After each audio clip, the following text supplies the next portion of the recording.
Vous aussi, vous avez le sentiment qu'on est déjà au mois de juin, tellement l'actualité F1 de cet hiver a été intense. Alors que les équipes sont en train d'installer leur motorhome à Bahreïn, eh bien on s'est dit que c'était une bonne idée de faire un petit récap histoire d'être à jour. Let's go!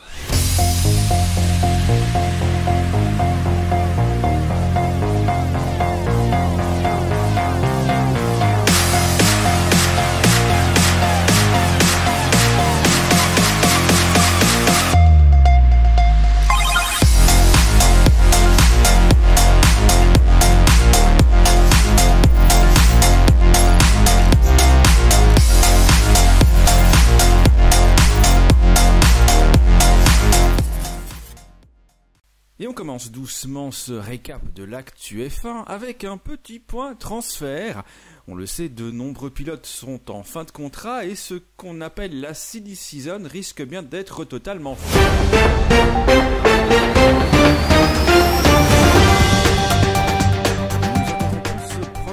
Pour vous annoncer la première dinguerie de cette saison des transferts, Lewis Hamilton rejoindra la Scuderia Ferrari à partir de 2025 avec un contrat portant sur plusieurs années.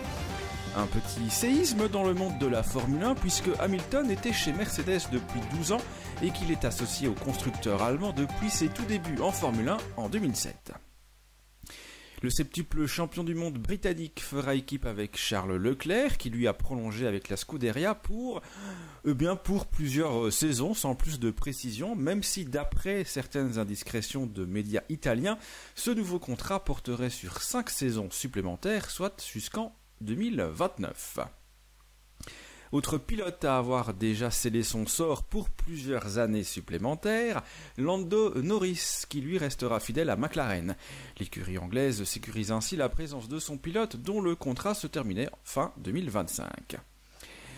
Il n'y a pas que chez les pilotes qu'il y a eu du mouvement cet hiver, puisque le silence hivernal justement a été brisé le 10 janvier avec l'annonce de l'équipe Haas du départ de Günther Steiner.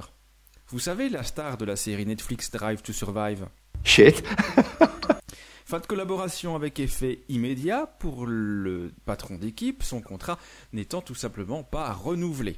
Et pour le remplacer, Gene Haas fait confiance à un personnage interne, Ayo Komatsu, ancien responsable de l'ingénierie du team. Le japonais a déjà déclaré qu'il n'avait pas du tout l'intention de faire du Steiner, tout en pointant les faiblesses de l'écurie. On imagine que Nico Hülkenberg, qui avait été particulièrement virulent sur le manque de progrès de l'écurie en 2023, a été particulièrement attentif aux propos de son nouveau patron. Et puis, on a enfin retrouvé Davide Brivio durant l'hiver. Alléluia, Alléluia, Alléluia, Alléluia. L'ancien homme fort de Suzuki en MotoGP avait rejoint Alpine en 2021 pour... on ne sait pas trop pourquoi en fait, et sans doute que lui non plus.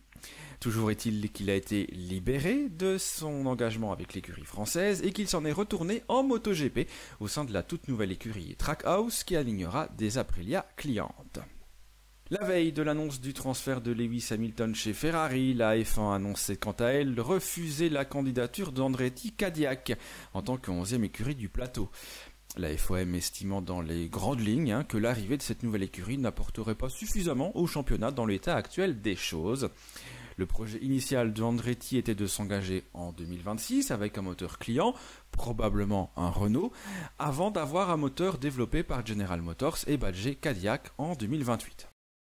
Pas suffisant pour la F1 qui sera toutefois prête à reconsidérer une nouvelle candidature des Américains pour 2028, une horizon qui reste d'ailleurs un objectif pour le duo Andretti-Cadillac.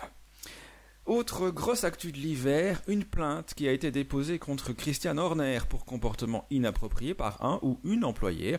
Et si on ne connaît pas exactement la nature du dit comportement, eh bien ce qu'on sait c'est que Red Bull prend l'affaire sérieusement puisqu'elle a commandité une enquête auprès d'un cabinet indépendant.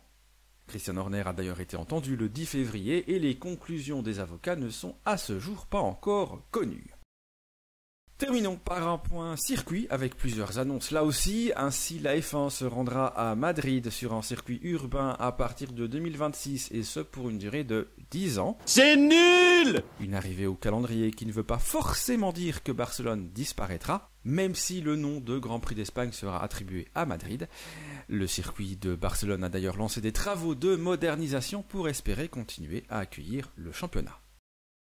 De prolongation avec Silverstone qui assure son avenir jusqu'en 2034. Idem pour Suzuka qui lui a signé un nouveau contrat avec Liberty Media jusqu'en 2029. Voilà, vous savez à peu près tout ce qu'il s'est passé durant l'hiver et vous pouvez maintenant vous brancher devant les 3 journées d'essais hivernaux qui se tiendront à Bahreïn du 21 au 23 février.